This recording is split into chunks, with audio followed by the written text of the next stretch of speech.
Yes. Enguye yere gake.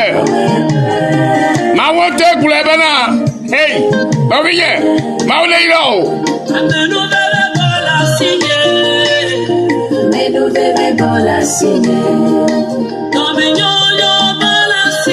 Yehowa egulene malo.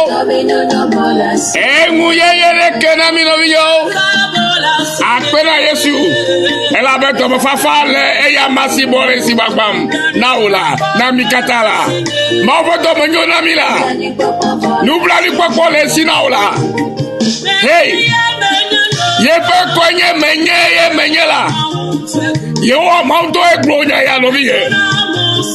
Il a dit à Moses, dis aux Israélites que mon nom est je suis celui que je suis. Personne ne me commande. Je fais ce qui me plaît. J'ai suffisamment de la grâce envers tous. Mon nom est je suis celui que je suis. C'est Dieu même qui l'a dit. Il a dit à Moses, dis aux Israélites, aux enfants d'Israël, que mon nom c'est celui que je suis. Et personne ne me dit ce que je dois faire. Je fais ce que je fais, car je suis celui que je suis, dit l'Éternel des armées. Oh, reviens. C'est car Hagbeyara. Mais pas mauna yo le gbefe keke hame mika je kosira ye bume. Agbenya. Ye na agbe. Ye ma agbe le namilo. Munu bla li kwakwa ke bole ye ho mere de mi ajila. Ye na be mi kona agbe. E ukeke yo ga suna nye close. Hallelujah.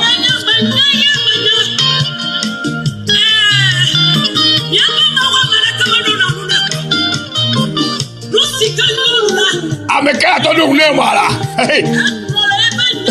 America to lu ne mawa. Ye po kwenye menya mesi menya. America bo lu ne o. Nu ke joy ona. Eye, musere ke hamale ato gbo be ya do le po muso. Alo ya to po muso abucho. Ye po muso le te. Eye, musere ke mo to no atere nu o. Alléluia. Yeta ipe kwenye menye amesi menye amenye yo ane. Yeta fi wana tosi amerela ye menye la nola menye la fi amola. Ya ye ma wona bebe bola singe.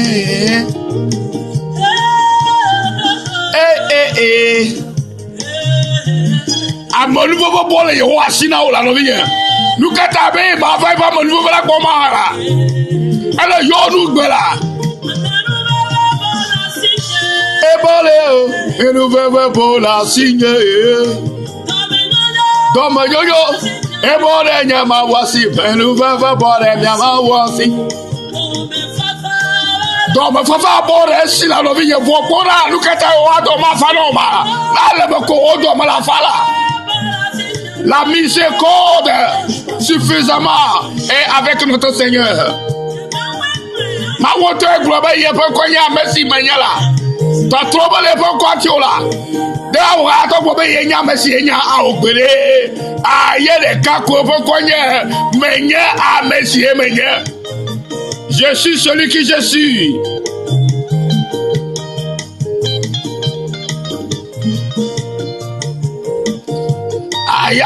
His name is I am who I am. Loving you, le Christo me. In kakayere ga jeseri ye plu. Eye, enya hajiji ake mia persista. Rosaline. Hallelujah. Maune yo. Loving sister Rosaline. Maune ga now nunya gereji. Alebena na ide ma foto aji. Alesko jero. Alebena ma ufo gbole ekplo mu.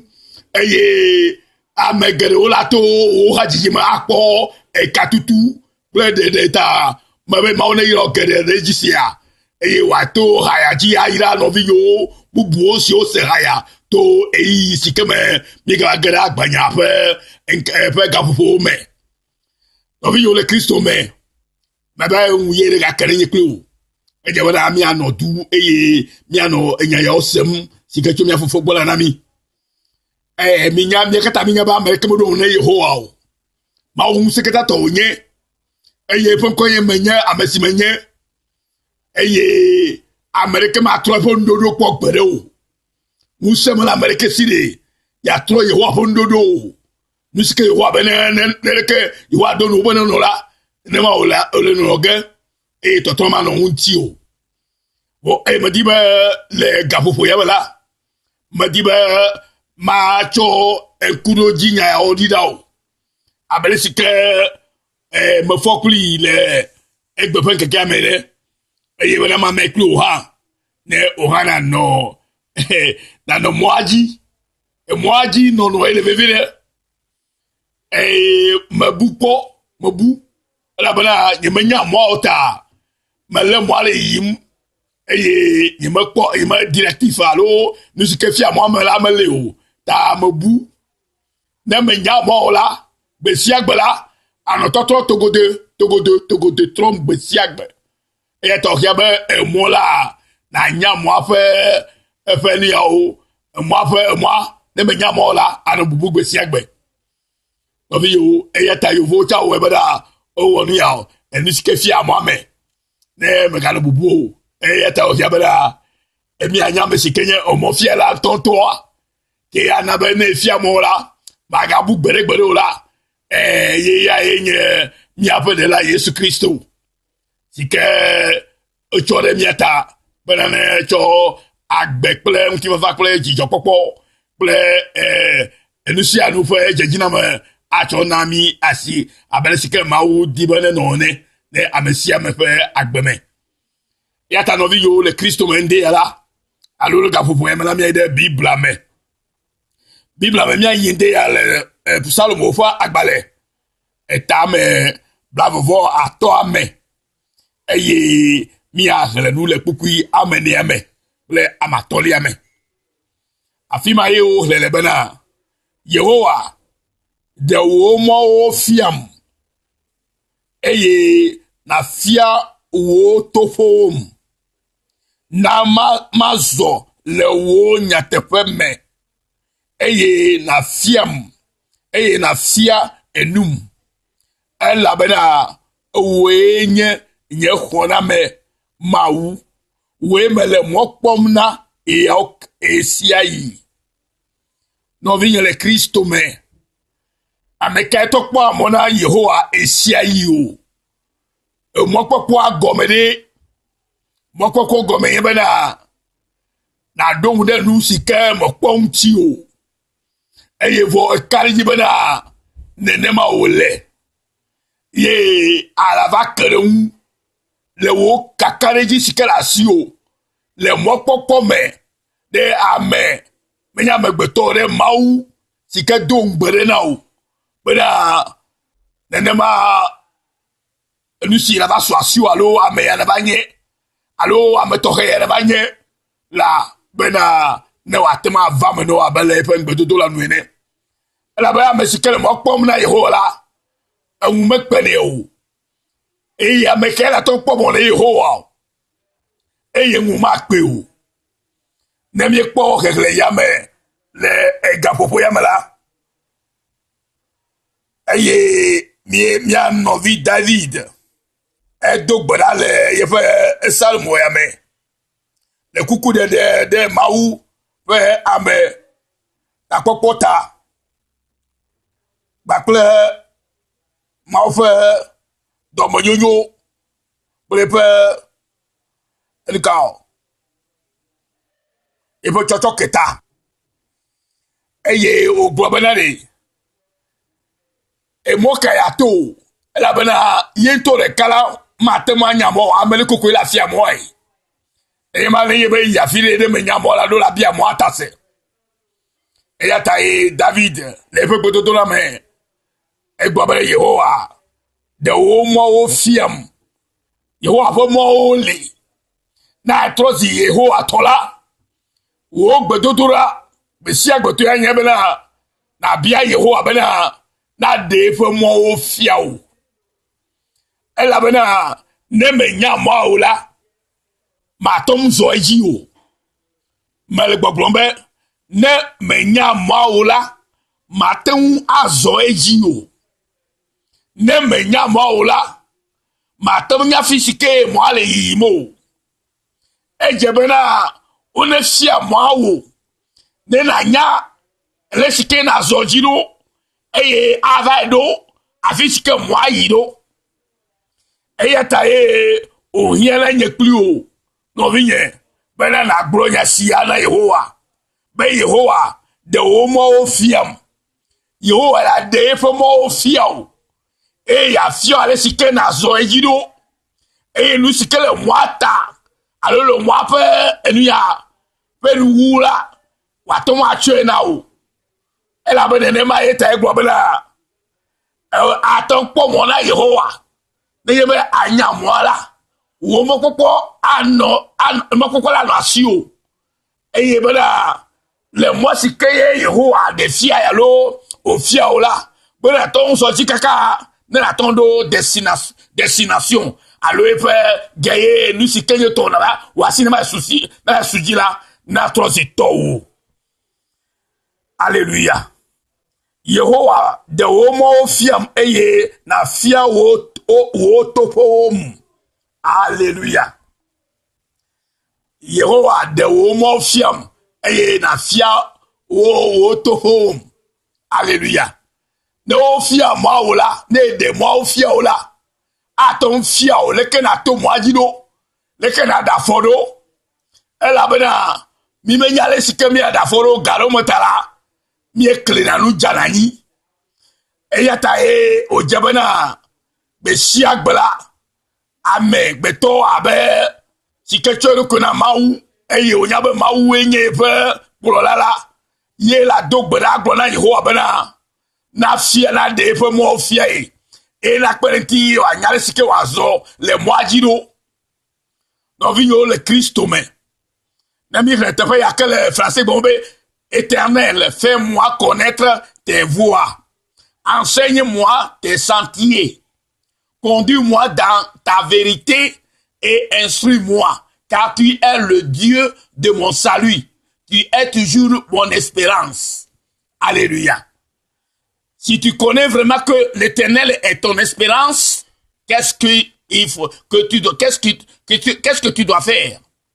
C'est de demander à l'Éternel de te faire connaître ses voies et de t'enseigner les sentiers sur lesquels tu dois marcher pour aboutir ou pour arriver à la destination avec assurance. C'est pour cela que David, dans sa prière, il a dit à l'Éternel, conduis-moi dans ta vérité. Quand tu connais les voies de l'Éternel, et que tu marches sur ces sentiers, l'Éternel te conduira dans sa vérité. Parce que c'est en connaissant ses voies qu'il t'a enseigné et sur les sentiers que tu dois marcher qui te permettront de savoir la vérité qui est en lui. Qui est sur cette voie-là. Et sur cette voie, il va t'instruire. Et car il est ton Dieu qui t'a donné le salut. À ce moment, tu auras de l'espérance en lui. C'est ce que la Bible nous dit. C'est ce que la parole de Dieu nous dit. C'est pour cela que, mon frère, je te dis, et je veux te rappeler par ces mots de la parole de Dieu que tu dois commencer dès aujourd'hui à prier de la sorte et à demander à l'Éternel de te faire connaître ses voies. Car si l'Éternel te fait connaître ses voies, tu dois savoir comment marcher sur ses voies. Avec assurance. Et quand il t'enseigne ces sentiers, tu dois savoir comment poser tes pieds et que tes pieds ne se heurtent aux pierres ou à un obstacle sur ta voie. C'est pourquoi cela, tu connaîtras aussi la vérité de Dieu. La vérité, tu connaîtras la vérité et l'Éternel t'instruira. C'est ce qui est important dans la vie d'un chrétien. Car c'est lui qui t'a donné le salut. Et c'est en lui que tu devrais espérer. Tu vois, c'est ça la parole de Dieu. Et il y a un homme qui me dit, maman, tu es un ami, qui est comme et puis, mi donna nuit, et il y a autre chose d'un ami, il y a autre chose, moi, mi chose, qui me cœur. Et il y a un homme qui va aller au film français, il y a un couteau, anglais, il y a un mi va au film, mais mi attendez, et il a mis le dos, bon, et tu l'as dit, il y a pas me faire, il y a un homme qui veut tout, bon, là, c'est, la bonne époque, après, bon, moi, il y a un peu il y a un problème, bon, là, qui m'a dit, après, bon, les tout bas, il y a un gars qui a mis le boulot, donc, là, tout quoi, les ne demain ya fait bojo quoi on touche la volo document afi fait bojo là à Thomas Kasson ne à monsieur là fait godo allo à monsieur le de boum ple egbe sikene se ila de gono bla ye bojo vo ta ni ta di be agbe no na bla le ko la we o han gola nyu ya e ya la do egbe sikene o to do na atode gomo na o no mi o ape na mi be mi sonu ya gomo na ma e ya ta me gbo be Yehowa hallelujah e gbo be Yehowa de wo mo fiam eye na fiam wo tofo na mazo le wo nyatefe me aha ne Yehowa de ye fe mo fiam ye de fe tofo sikana le kada da foro ya la fo de mla Yehowa make la ga nya la fia wo bana na nya fe nyatefe nya me yo le mo de ge fio le nyatefe nya me yo la de yo la na ba le kana so so la lola e ya fio e la ba me gro gbe ya te fe gbe ya e ya ta mo to nya mo o e ya ta mo nya siko aso le mo ajido e ya ta be kuku de na o ya gbe be la na nya te fe ya le ne nya te fe na fia le sikana so na so ro e na fia mo sike na to e la ba mi nya be Kristo gbe na mi nya be la ye nya mo la nya te fe la gba gbe la America ma ide fufu la gbo ne manyo yeji wa to eyata iye menya ma ola alabu ne menya be Yesu akenya agbe ola ke agbe ma asasi o ne menya be Yesu akenya enika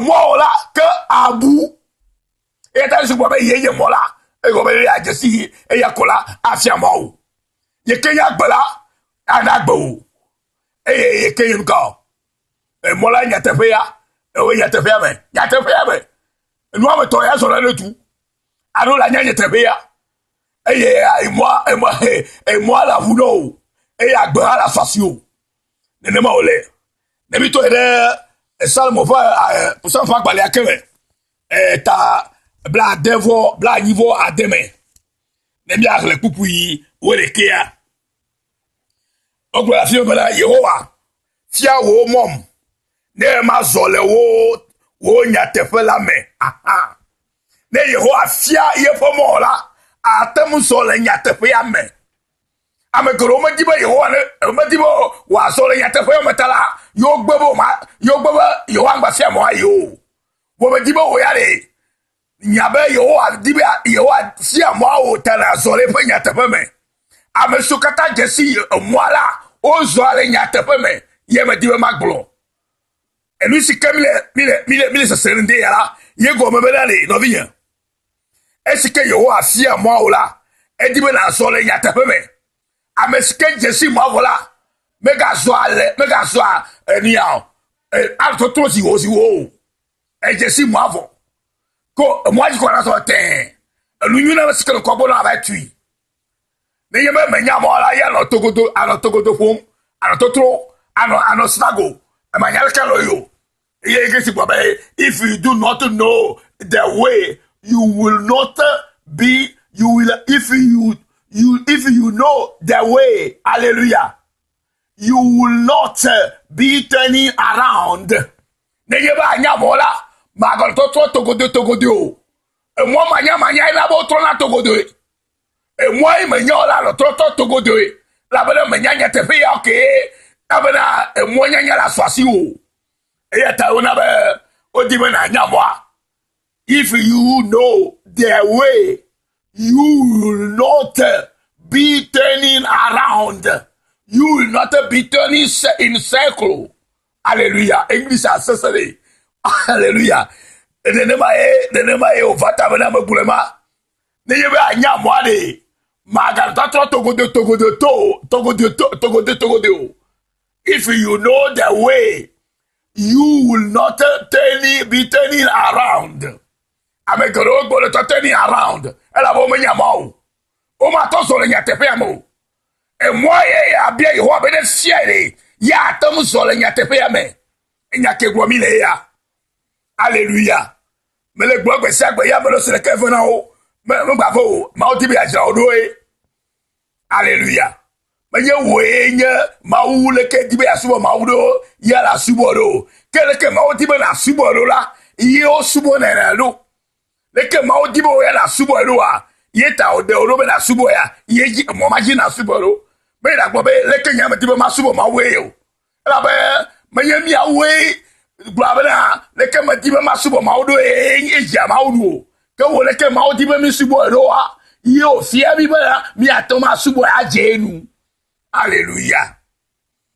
Eta David jibe Yehowa fia wo mo ne ma zole wo nyatefe la me tonye jido nu de kakoliamu ne ma vo wo nko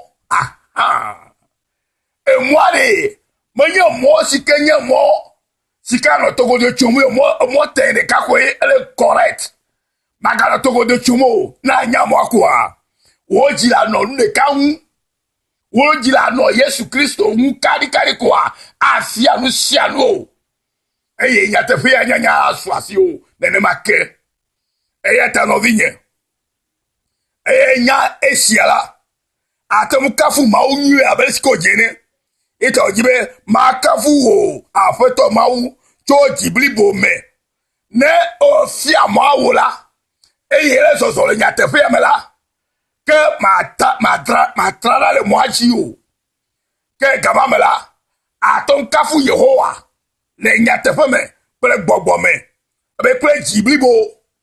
Hallelujah. Praise the Lord. Ela bena bubul bubu wonko mu ela ba bubul wonko mu. Hallelujah. Ela bena owo amanu sogbo de jinye eye ne de nyeluvo cho keke chiefe vike nene mai ne yebe ele moaji kwa ade woluvo cho chiefe vike eyata to mama jila yo akpere ti o bana awon kunu pe Jesu olohun hela nue eta puku we adre agbole bla niveau ade me bana sam bagbalema wo Jesu le nwunye hena nue nenye keto na akpoe una akpo ela bana wo Yehowa ekpede nwunye ne fa akonam nenye be enya Yehowa fo moi yele so le jile nya te femela enya ya o ya la bagure ya bo Yehowa we wo Jesu le ti hela nue eye enabe unpenye keto kata eyo fo mo ti da ela bo Yehowa ekpere untinye eye le fa akonam amesiketo anyala yela kpere nwo yela fa kona o na do toe e azole fe motataji na nya moye sosoji pepepe le nya te femela afa kono godo ade ole habe godo ade ole kudo nu godo ade le futo basi me godo e ade ole gbogbo fo basi me godo e la be ya yewu se kata to godo oviye e je bana mi ajesi nya te fe yola e mi ma ti jojojere ano yimo mo vi mo gati na jojoji o mo vi la de voix va pero ela be vovo pe ameo otu omi so le sike mi zo ale moaji e mo sike Yehowa atara mi la mi metra la de ji o mele gbogbo na vi yo ni choba de e chore kabai be la de hige amede o mo so bo hige me bam eye nenye ba me elunya pesi je jamala si o la Ola bube nene ma koe mose mosiku wa ye koe o tare koe ji yazo. Wo menye nene ma yo. Le gbogbo won fa paji la. Satan hata fe more mi aji no. Eye ya cho nu si o dajo. Nu si o keke wo menye nu tonto la. Acho kore mo aji le fo mi fa paji. Eye ma fo mo acha le nkogbo no re si ya le lu si fa paji. Kai na le o. Ma o to na le. La be ma o vinenya fo me ga den kule ave akpo nu si ojo damle abo sa fo mo ajide ne la juro ore ne na be ya de afore kale ye ma fo mo ajide ke si be ya zoji ya nyanya te fe ya no agbere na va dra fo va do abo sa fo mo aji kola le nu si ojo damle abo sa fo mo ajibere ya kasi tu kola vo e mo le okwa evo nyam si ko ya be gamwa Gamon le ou kwa vo. Abosano gamon no ele ou. Egla gamon no. On vient mido la jayi. On vient mido la jayi ton. Eye moske yo atana mi anu jikle le nyata peme.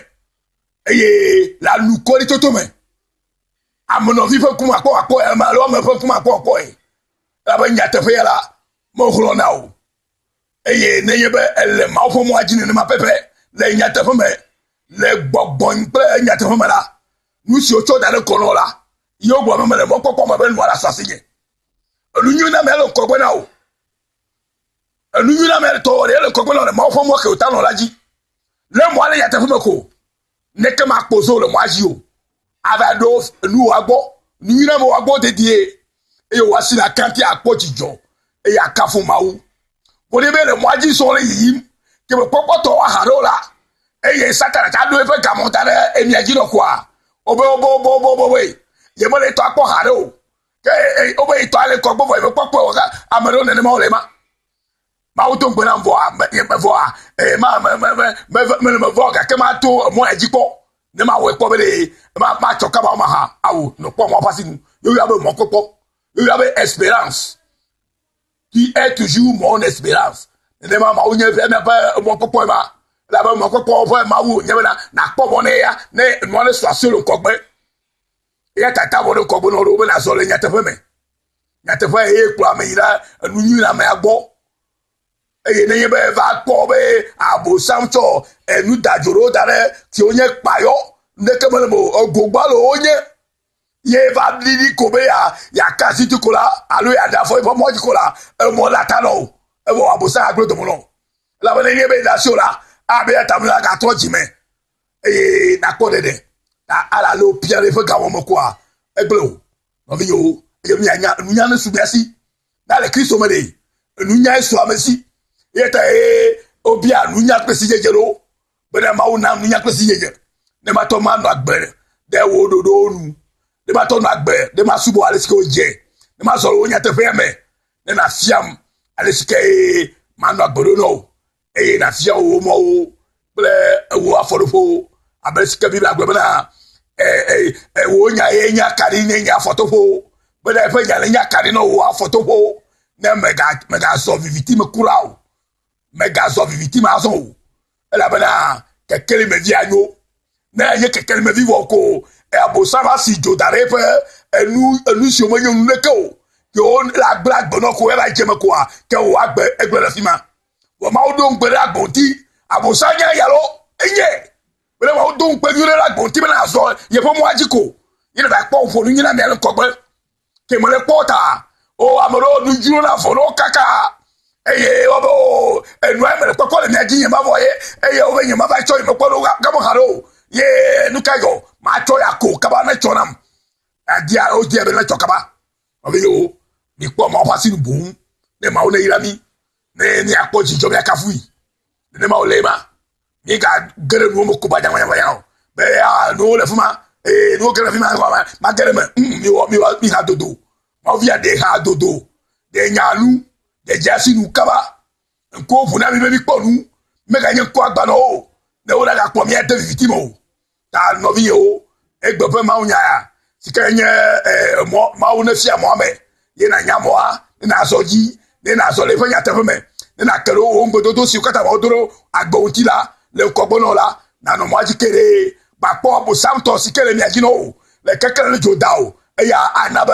abusa le refe ale o refe ka wo mo fifi lake eya agbe to bono ta lo vi yo to ko vi o mi nyolo mi ga po nu si o jojom egbere ne mi ano chi mi aba ji ona fo nyanya o awo ga mele na nu seru e ne yo to go ale chaka gbe ha mi po ke ki ga mele gbe ha mi po ke o be nu yo bo lo o le to go ha o vi ga mele na nu seru sia mi do go to lajiko nejajo sare ya no go to lajiko yakola me gbo nyanya oro bayi eye de ole YouTube ma mi yesu yo o ya ma ololo mi YouTube me yakola nya ola fima na mi yakola ke nya komo go darira wo ole me famu ya ta gamale susu to go ma chi ne gbere o yo wa to ade fo ko na ma sidira ne to go vi ona vo ne ya dole satana pa popote kankan ela ba edidiva yesu edidiva be ya khonami e yo khonami sa yatepe ya tanovio mi so me famo koko ta yesu ji egbe ya to kwa ara nyo sare ya ela nyo koto ne jojo ke metidi o ya to mi le poke ne bai ela ba amoro ni manya ba o bo asusu ponyoro be po be abe so le fore tik pre ye pa ka ba chokata o manya ba ma o ye musekata to ni manya o yemanya bo nye kafi wa lo onya o ya ba we le fa gbela si o yemanya o eta garbo nwa bi afuna kakare o no vio e ba de kukuna mi do gbela mo ta bevere me na on to kaba la ba ne bo hoto ba tukwa ke ma ga ba de oji o to afu no fi bere wa to le to on to flo on to hoto an kaba na vovu na nyo to won e hoto ba turu okwa ke nu kata gbele ma ble mi o ke nu kata gbele wa papa yo mega no si bele ke jode president Burkina Faso ko to agi no manyo bela no ada akpa odum le Côte d'Ivoire ba du to mo manyo ne ba o ke me de kukuba mi de to president ya ori o na se du ko kaba na du ko apu ko wala ba ma o man lo abela wa te du ko ra yi o ma o mo lo abo ate to go vi o ra yi o to go vi o to me di ba mi ato ya nya te foto ya no wa fo moji de mi ano nya te foto mi ga no ngba no fajuro na mi o mi ga na be for the private government are no ga wodo na mi no ma jemo nu ma ko ma na mi kokoro ma mi ga na so bodo una ofa ga wodo mi ga je o ma ka o no do ga wodo mi na mi ba o mi gba o yo le mo ke yo le ko ye yo le yo ma je fa ga wo mo mi ko le ka mi ga wo ke ya e de ko si aso ka o na ma you do that ne ko ga o e tate o isteriero ga bu mo agba ko bo négociation ka ina nema ba fi yo mi funkulo to ko fi mi funku ne mi adogbara ne mi lo moji ba o ta bona bi bi anya nu ne mi azo soli kale soli ne jiru na nye to ko fi to keke la ba ne ma o subola ne no mele yoro le amo fa gola e de la fu ba mo ti ba no lo no ya ma o ba o ya dodo fo ma wo nye o be ya o be no ale kele ya ne ma ji wa no ke no al toto pasa ko ba bo samu ile se le gabata mi o mi ano mi afa moji kere ti ma to yo be ko yo be o ye o apa négociation kama na pla bo samu e ka wo kekele aba do victime be ya wo négociation ko do victime fa gbogbo o mi da sinu ma wo na togo na nyo na mi no vio Kristo to mi dogbe la vevere mi de dukwata ye wo la si to la e ba si to la wo ele no goma e chaka wo a vérité wa to fizia no goma ele cha wa to for sex pa ha bobo o me o wa to fizia o la de goma kankan wa de no goma kankan ka be ga me ala sure yo a wo ke o je wo awo la ba ye fia ke du fiere ani ba fiere fo kataji ye fa amesa fa jira simene amesa fa jira wa ba simene abeto bu ene e fia o fa jira asimene abeto bu ene ya me ka be agro o yo ma yi ma ga yira ela bada kalmola no de la framto na nyema fo ma ndo anu ko ma nyanu jo anu ma jo kwa elu ade fu no na mi glo amro bo mi gbaglo mi do la glo nyatefe ya ta o yo mi do nyatefe ba mo ji mi le nu ka ta ba glo nyatefo na ma de mo nyatefo mo aji ola ye la se nyatefe ya tozi vevene ya tozi nu kaleo ya tozi nyagoglo le to mene la bo mo nyatefo mo aji o na ma no ale ba na nyatefo mo aji ko bo nyatefo ko ase go me pia ne me yete fo mo ajola no bo yete fo la ase nya enya sikebe yete fo ase godo kwabo a chitre yete fo tonti maka do mana mi mana mi o ke je ba mi atro na mi anya mi no yete fo mo aji ne mi aso yete fo me ne mi ga kru ne kolo to yo akpe na mi ne ase nya nyusia to mi no vi Yesu go o ira maululu avoaji dula le Kristo Yesu me o ja do avoaji o ta na do avoaji ne be le Kristo mo kwa do avoaji wo le Yesu mo kome akpe no musere ke to na tare nu ma ba ye fo kwanye manya si be ke mi se hane manya amasi manya epa amerika me to afa nyanya gbere o ye ho afa nyanya amerika ma tro mo mi anya ma ita mi atoro nti bliboro mi asubo ya ma oni ila mi sia ma be guys are le Yesu mo kome bye bye.